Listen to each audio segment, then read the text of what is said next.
to extract protein now from our cells. This is the 48-hour time point. So the first thing we do is get our cells out of the incubator to have a look at them and make sure they are good, just so we know what they are looking like. It's always a good idea to get like an end confluence if you want to have another type of data. But even without the end confluence, it's good to have information on what the cells are looking like and if they look like the drugs affected them the way you expected. So the first sample that I was showing seemed pretty healthy, very few floaters. There were some floaters, but remember your treatment media was 2.5% FPS, so that's a little stressful. This is MS023, a general PRMT inhibitor. And when I shake it, you can see that there are more floaters in this one than the last one. The cells still look okay. Some of them are dead, obviously, but there are healthy cells underneath as well, and that's to be expected. Here is our MG132. This one, it turned out the concentration we had chosen was extremely lethal to our cells, so it might be something for us to go back and check out our literature to see if we chose the right concentration, and also go back and look at our stock and make sure that we actually made the correct concentration.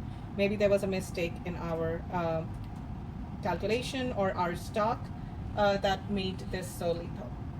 Now let's look at our P2 samples, our own drug. And again, this one looks pretty similar to untreated. If I move it around, you will notice that while it is similar to untreated, there are more floaters in here than there were in untreated alone. This one did start out at a higher confluence, so that is to be expected to have more cells, but there are definitely more dead cells in here compared to our untreated control, which did not have as many. Here now we are looking at P2M. This is the medium concentration. And if I focus on this, one, you will see a lot of floaters, but also a lot less cells. So this concentration is actually having more strong effect than the low concentration. So you can actually see that effect of the drug more clearly. There are less cells and more floaters in this one. And then finally here is our high concentration.